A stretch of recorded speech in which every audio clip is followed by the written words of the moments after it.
So welcome everybody to our basic SEO for quick content wins hug. As I mentioned, my name is Tanya. I'm based here out of the Cayman Islands, and we've got a few members of our team from around the world. And just a little bit of a brief background on hugs. Hugs are HubSpot user groups, which they've been around for quite some time. They used to be in-person events, but with COVID, they all went online. And I'm actually okay with them staying online because it allows us to get together from everywhere. You know, if you want to come to Cayman, totally cool. You can come on down, but it's a lot of travel for a workshop for some SEO tidbits. So we get to connect with people around the world. HubSpot supports us in these. Every now and again, we'll get like swag giveaways. We don't have any today, but make sure you stay as part of our group and we can send you links when we get those. And it really gives a chance to network and to bring everyone together.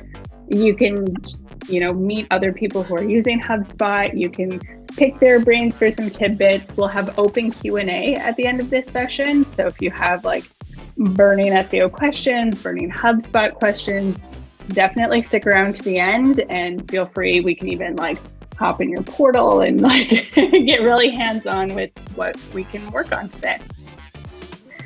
So a little bit about our agency. So we are Chronix Digital. Britt here is part of our team as well. She's in Toronto. Missy couldn't join our call today, but she's just outside of Cleveland. And we also, I don't know if anyone else on our team is here today, but we've got people all around the world, all kinds of specialties, but our foundation and the root of what we do is really focused on search. So, paid search, organic search, getting that good content with all those juicy keywords, getting the rankings, driving that traffic to your site, capturing your lead information, putting them in your funnels and your workflows, and then nurturing. That's our sweet spot. That's what we love to do. So that's a little bit about us. Our agenda for today, we're going to chat what is SEO. We're going to talk about some quick wins, and then we'll have Q&A. A lot of the stuff we cover today is going to be pretty high level, but we will dive in where it's appropriate to. So what is SEO? I'm sure everybody here knows to some extent, or you wouldn't really be that interested in this presentation. I pulled this description from Moz. You guys probably know Moz. Set of practices designed to improve the appearance of web page, blah, blah. We all want traffic and rankings, and that's why we do it. But really the question is, why are we going to SEO? So we want rankings because we want more traffic, and we want more traffic because we want more leads. And then when we get those leads to the site, we want to convert them and make more money. So the foundation of everything we do, even though we're focused on search engines, organic rankings, got to fix those core web vitals, really what it all comes down to is user experience and making sure that we're presenting the best possible experience for website visitors so that they do make that conversion. And good SEO will lean into improving the quality score for your paid ads. And good SEO and structural foundation for your website will improve your user experience and improve the American Disability Association compliance. You want ADA compliance because you don't want to get sued for it, but also you want to provide a really good user experience.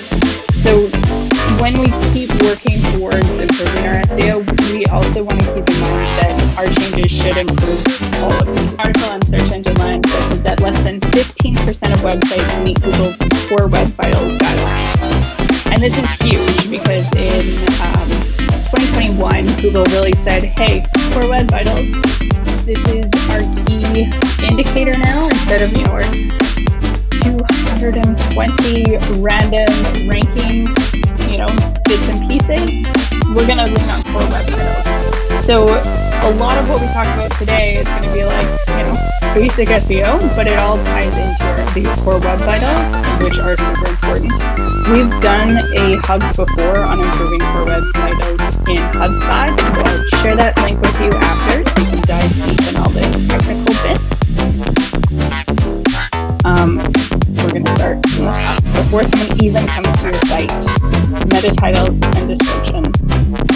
Everyone here, I'm sure, has optimized a meta title and description at some point. I get a little hands up if you have changed the meta titles. Yeah, no, great you at for sure.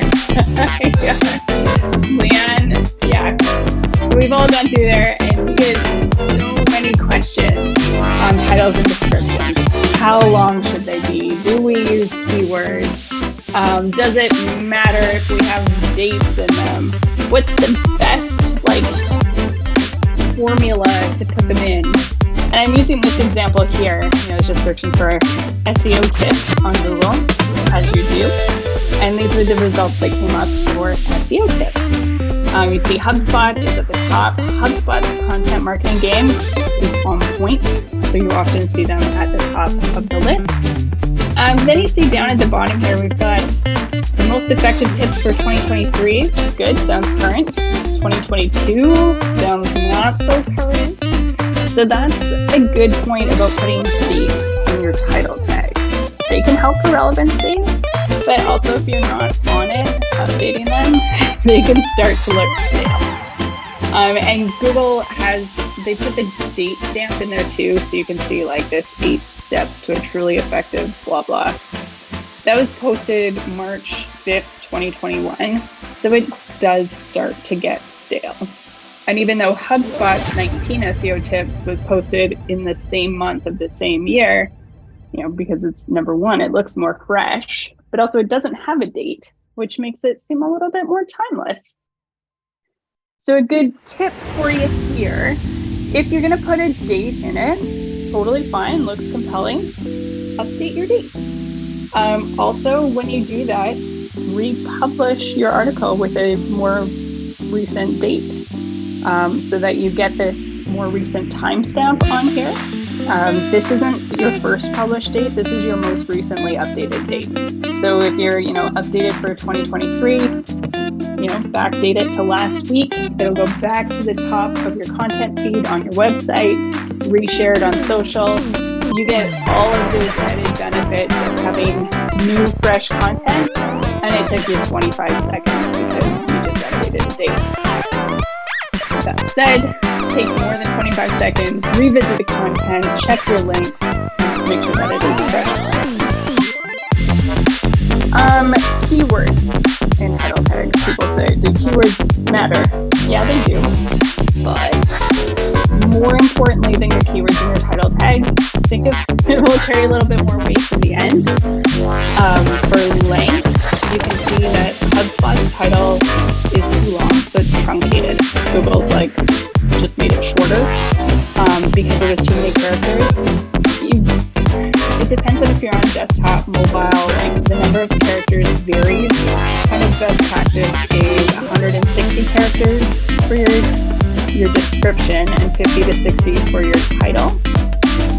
But really put your keywords and your call to action at the front. So if it gets cut off, if it's on a mobile device and it gets cut off even shorter, you still have your important keywords and calls to action there. Another thing to color here, if you look at the Ahrefs listing, number 2, and even the setup pad one, number 3, their descriptions kind of suck. It's just 1, 2, 3, 4, is that compelling?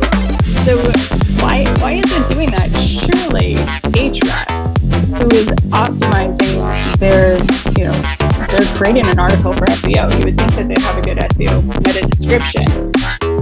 What's probably happening here is they put one in and Google's we're going to ignore it.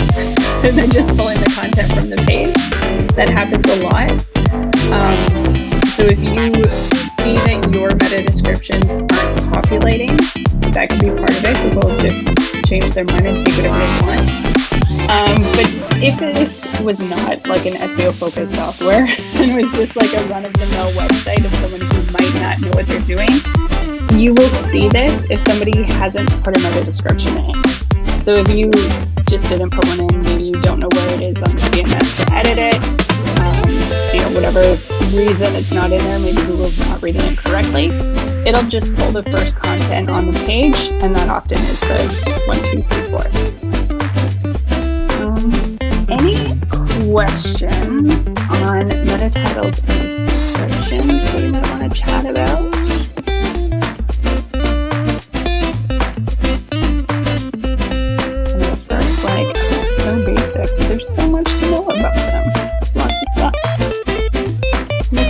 on, but if you have anything, we can discuss at the end. And I want to talk about headings. So this is something we see a lot, especially with CMS templates. Your heading structure on your page to be SEO friendly and also ADA compliant, you should have one H1 heading on your page. And that's like the title of your page, and often is literally the title tag of your page as well. And then on your page, under that main page heading, you have subheadings. So your heading 2 would be like a subtitle, like what are the different sections of your page? You can have 2, 3, maybe even 4 if you have a really long page, but probably not too many, because if you have lots, like you might want to consider breaking that super mega post down into different content pieces. Now, nestled under your H2 tag, you could have an H3, which is like your sub heading, and then H4 could be a sub heading, and then you can keep going. Like you can technically have an H5 tag and an H6 tag to have subheading, but I would really question, do you need that? If something is a sub heading, maybe just make it 4. Doesn't need to be. It's not really that important. It's kind of like typing in all caps. If everything is super important, then nothing on the page is really that important. So really make sure when you're assessing the order of your page that you have that hierarchy in place. Like H1 comes before H2, which comes before H3, and they should all be kind of blocked together like a table of contents would be. So your order really does matter. Common things Google will look for and be like, is having that H2 tag before your H1. So just check that on your page. H1 should always be first. And check your template, because often you'll see like in your footer, all of the subsections in your footer all have H6 tags, which is a persistent problem across your website and every single page. So those are some important things to check with your heading tags to help clean it up, add more importance to your actual heading tags, and just create a better user experience. Internal links. I just pulled this description from some website, good question here from Angel. Do heading tags contribute to the SEO value of a page, like the page title and meta description do? Absolutely, yes. Your H1 tag, especially, like that should be the title of your page. That's pretty much what you want to rank for. So if I want to rank for the SEO importance of internal links, that should be my H1 tag, which is probably also my page title, and I would reuse that keyword in the meta description. So they all really come together. Your H1 tag absolutely needs to have your keyword, and that will help you rank better. Like it contributes to it. Asterisk, just changing that won't automatically pop you to number 1, but it is a significant ranking factor. So absolutely optimize your heading. If you need to have subheadings, is it necessary to, I'm just gonna go back here and I'll look at the headings page. Is it necessary to have at least 2, or can you get away with 1? Totally, you can get away with 1. No big deal. You can have fewer subheadings, but don't have too many H1s. Kind of the best way to go with it. Having only 1 subheading is totally fine, because it might be all that there is. We often get caught up with our content to be like, we need to have a certain word count, we need to have a certain, number of this and that. But really, like, as long as you're concise and making like good content that's relevant, it only has 1 subheading. Okay. Your internal links. Internal links are such a missed opportunity that we see again and again. Your internal links not only help users. So if you're have a page, this page is somebody selling SEO, obviously. They have links to their other resources. And each link here, like this SEO strategy link, this links to a page on their site that is about SEO strategy. So Google does look at the links to your page, and they'll link at the anchor text of those links, like this one, SEO strategy.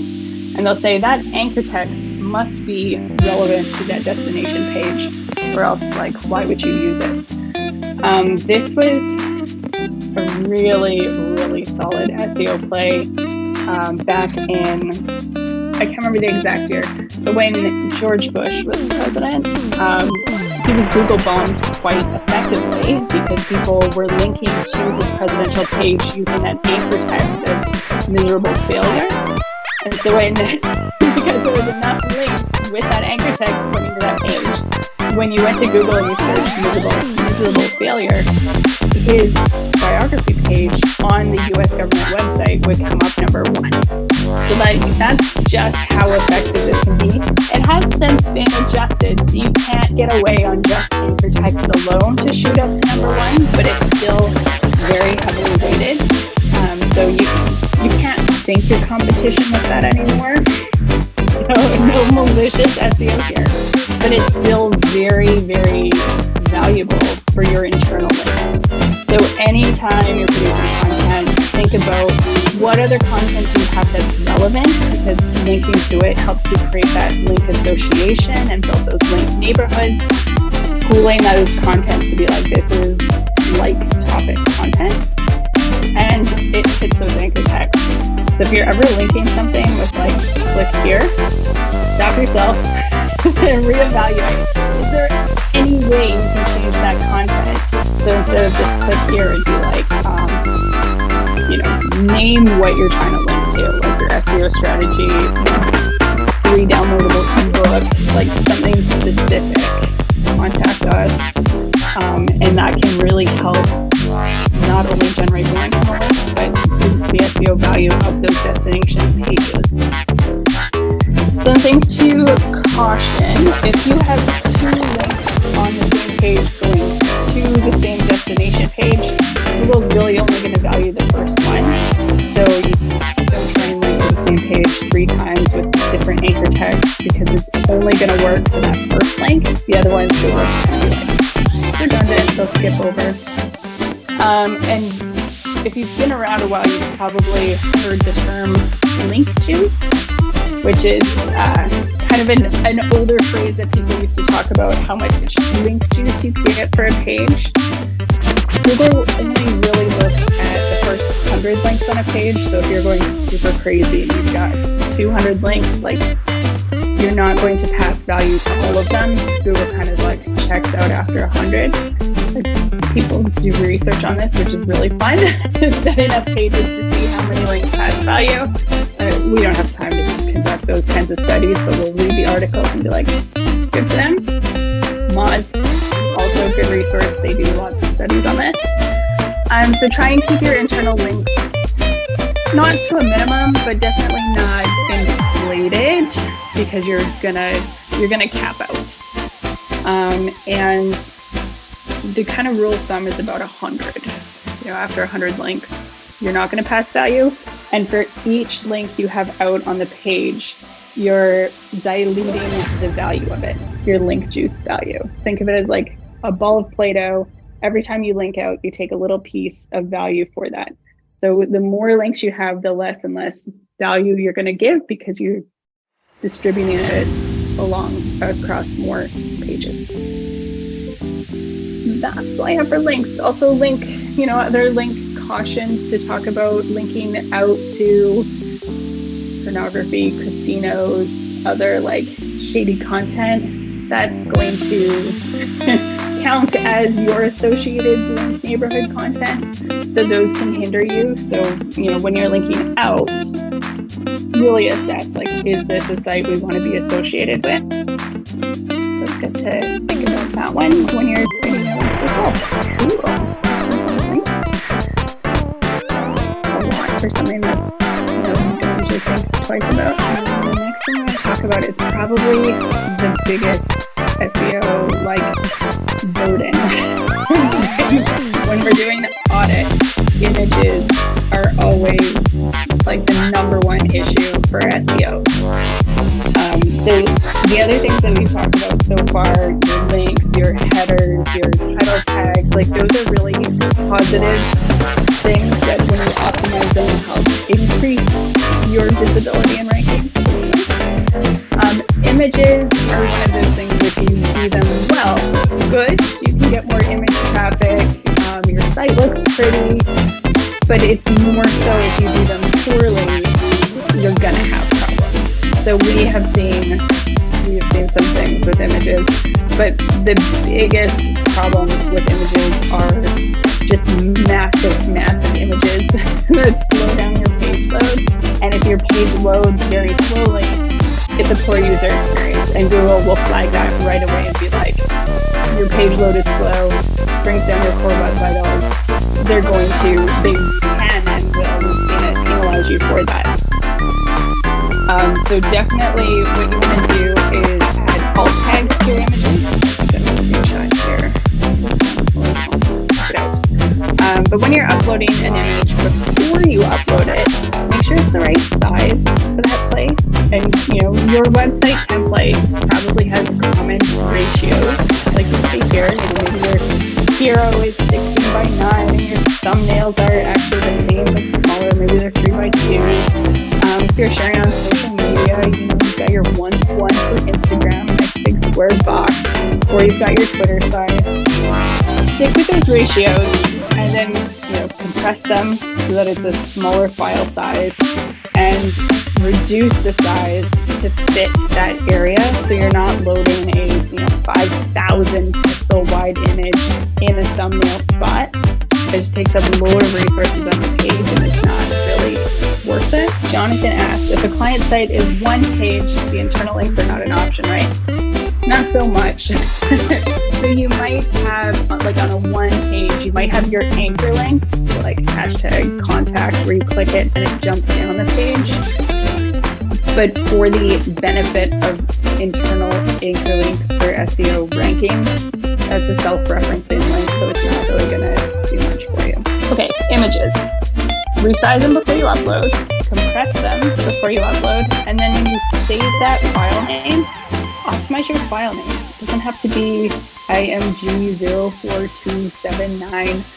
Optimize it for what it is, like SEO infographic, and then .jpg. Save that and upload that file. So you've got an optimized file name, you've got an optimized alt tag. In HubSpot, you can change the alt tag of the same image per page, which is really cool. You can't do that on like WordPress. WordPress, you change the alt tag once, it changes in every instance of it. So you can still use the same image on a few different places and optimize accordingly. If you have a page with a very large image, like maybe a nice big hero, but it's a huge image and it has a lot of resource drain, you can lazy load it. I think I have here. You can see in your image loading options in HubSpot, you can select lazy load by default, which is really cool in HubSpot that they have it just built in there by default. Definitely lazy load your large images. This is really good if you've got a photo gallery, or if you've had a client who is an art gallery, so having like big high-res images is really important, because if we compress everything to 150 thumbnails, that really takes away from what they're actually providing. So you can still use big images if you have a solid use case for it, but lazy load those. Videos, if you're using like a video background, you can set your preferences. So if you're on mobile, it loads an image instead of the video. You can also lazy load those videos, which is good to have those resources.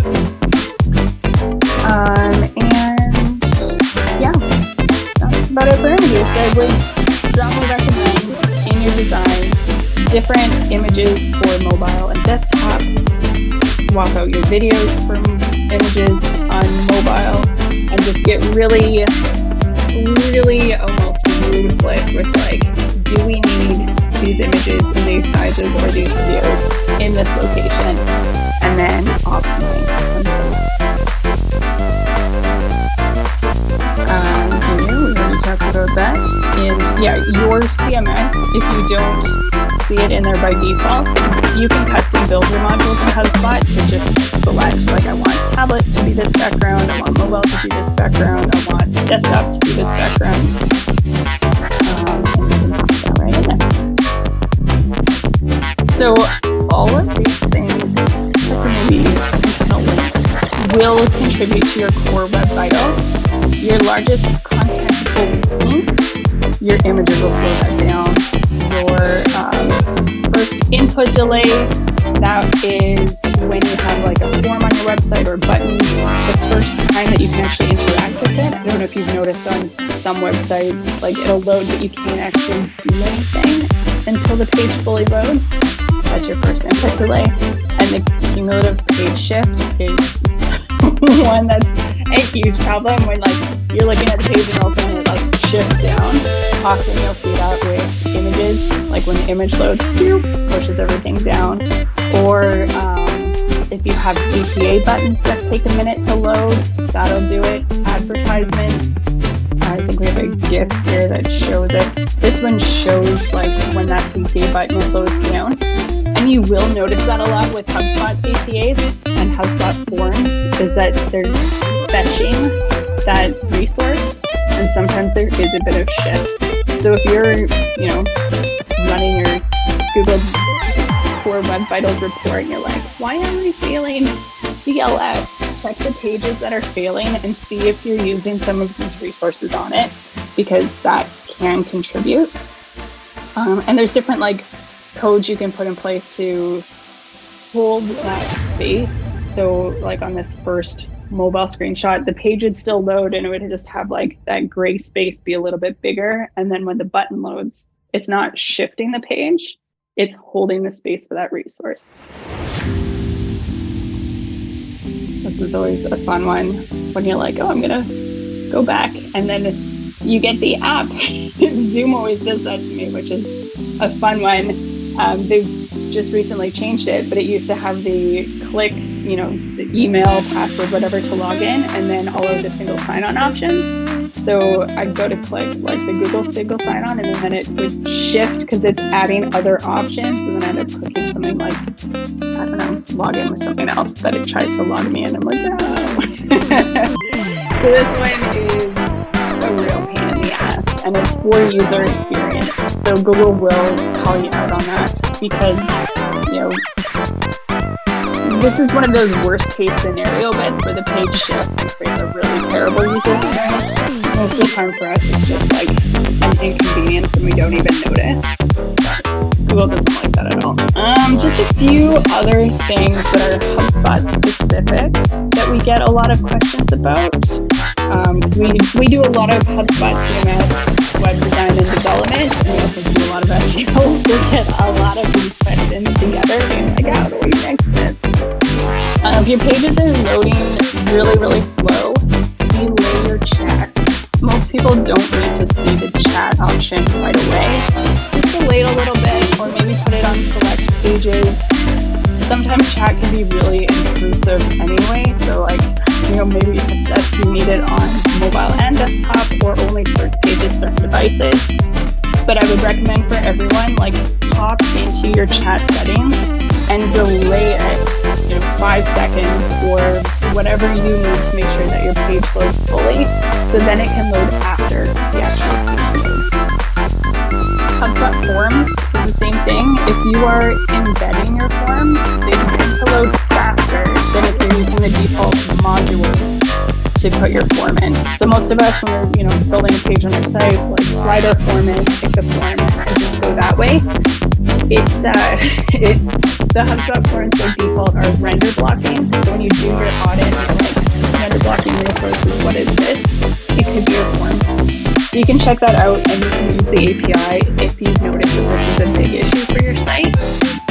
And if you have key landing pages that use forms, basic forms shouldn't be so much, but even in if you've got a big form, it can slow things down. Yes, even if the site is in HubSpot CMS, it can be slow to load.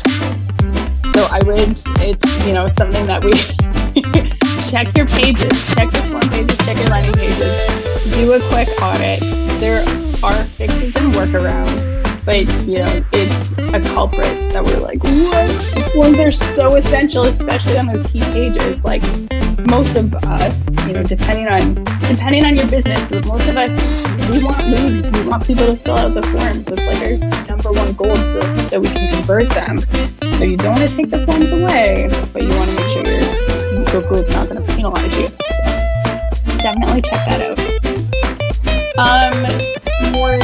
More comments on page shift. Lazy load. I know I'm like, use lazy load because it makes your images, load later and then your page is faster. Oh, but also it's going to shift your page. So maybe don't do that. If you are doing lazy load, make sure your image has explicit width and height set on it, and that your image load area has that set on it as well, so that you don't get, fix one thing and break another issues by improving your page speed, but then adding to cumulative page layout shift. If you have content that is shifting your page, put it below the fold so that by the time the user gets there, the shift has already happened. Like that top page shift is the most user friendly. So put your shift things later. Including the size attributes, that's like just specifying like there's an advertisement that goes here, it's going to be this ratio, so it holds that spot instead of pushing it down when it loads. Your third-party code, always double check that. Use Google Tag Manager where you can, so that it's fetching one file and not going off to like 100,000 places, pulling different things, swapping around. And something we have found with our HubSpot CMS, we like to use smart content because it's amazing, and you can swap out the content on your page based on if someone's on the list, where they're coming from. If we want to have our Canadian visitors see, snow-covered highways, but we want people in, another country to see something else. You can use smart content on HubSpot, which is one of the coolest things about HubSpot CMS. But if your smart content is different lengths, that can shift the page as that smart content kicks in. So one of those weird use cases, if you're using smart content, double check that you're not causing a page shift that you are not even aware of. And always, I need to put this out here. If you are faced with a choice of optimizing to improve your Google ranking, but it might not be the best user experience change, don't do it. Like going back to slide one, all of these SEO bits that we do should complement your user experience. They should complement your paid ads. They should complement your conversion rates. If you have an optimization recommendation that comes out that might not be a good user experience, really, really reconsider if you should do it. Because, user experience is number one. All of our websites are for real people doing real things. So we got to think about them first. But that's all our things today. So I've popped in our email addresses for myself and Brittany. Missy's in here today, but she's phenomenal technical SEO. So, her contact info is on there as well. And I'll send the link for our Core Web Vitals webinar because she led on that one and it's fantastic. So if you want to reach out to her, you can reach out there. We've got a good question from Anshul here. Over the past year or two, I've noticed Google marks some pages as crawlable but not indexed, or discovered but not indexed. Have I come across this? Yes. So much so. So I'm going to just stop sharing my screen here so I don't get distracted by it. What you're going to want to do there, when Google finds your pages, they found it, but they're not indexing it, you want to realize why. So double check your robots.txt, make sure you're not accidentally excluding them. Double check your canonical tags. Sometimes if you have your canonical tag referencing a different page, they'll be like, hey, we found this page, but you said that this other one was the real version of the page, so we're just not going to include it in the index. And check your sitemap. If it's not in your XML sitemap, sometimes they just skip it. So check that too. So those would be the top 3 contenders for that one of why it's not actually getting indexed. And then you need to do the manual inclusion request if it's not Anshul, I'm going to put you on the spot. How many pages are on your site? Actually, I haven't personally experienced this on my side. We have clients that have experienced it, and this has ranged a lot from like a few hundred pages to even like 5 to 10 pages, and this is based on the type of site the website the client is using. Sometimes they are very big size, sometimes small. I spoke to Google rep previously, and they didn't I didn't speak to them, but I came across different articles that mentioned that if a website is too big, it might take a couple of weeks to actually have it crawled. But it was a bit weird when I noticed that, and the website was only actually 15 pages big, so it should crawl like within a couple of hours the most. But yeah, I will make sure to check about those three. If not, then manual indexing. Yeah, and that's exactly the point that you said about size. This is common with a big site when Google only has so many resources, and when they crawl the site, they're not actually crawling every page. So we will see, like when we start working with a client and we add them to Search Console, initially it might only crawl like 500 pages, 1,000 pages, and then the next crawl they might crawl 500 different pages. So it starts to build out all of those crawled pages listings that way, but they don't crawl everyone every time, and sometimes they skip. So sometimes we find, which is super annoying, but when we have a new client and we've added them to Search Console, they'll be like, oh, we crawled 1,000 pages and there were 400 errors. And I'm like, oh, great. And then the next one, it's like, oh, we crawled 1,000 pages and there were 400 errors. And we're like, oh, but it's a different 1,000 pages and different 400 errors and the other 400 errors and so on. So it can be a little challenging to measure over time when we're first adding a site to Google Search Console. But over time, you'll see that level out and you'll see it start to improve. I agree, but what happens is sometimes the clients panic, and they should, because it affects their SEO, right? We have seen clients' SEO drop significantly because of Google not allocating resources properly or sufficiently to index websites. So yeah, I think it is what we need the most over there. Yeah. If you have a site that's new, it will take them a while to index those pages. Like they'll crawl them, but they need to it's all algorithmically based, but it has to go through that process of what is the content on this page, what keyword searches is it relevant for, how much authority does it have, which is where those links help to help build authority. So you can have pages that aren't indexed, especially if they're new. But if you have pages that are coming out of the index, that would be a super red flag. Cool. Anyone else have any burning SEO questions? Good time to chat in real time. If not, we'll send a follow-up with all of our contact info. You can send them over anytime. We'll also clean up the recording so that we can put it on our site, and we'll link to it so you can come and link back to our site, right? We do these hugs quarterly. So our hug is a content strategy hug. So we're always talking about SEO, new content, how to do things in HubSpot. So feel free to sign up for our other events, or if there's any topics you want us to cover moving forward, just submit a request and we'll put one together for you. Cool. Thanks for your time, everyone. Have an awesome day and a good rest of the week, and we'll see you at the next event.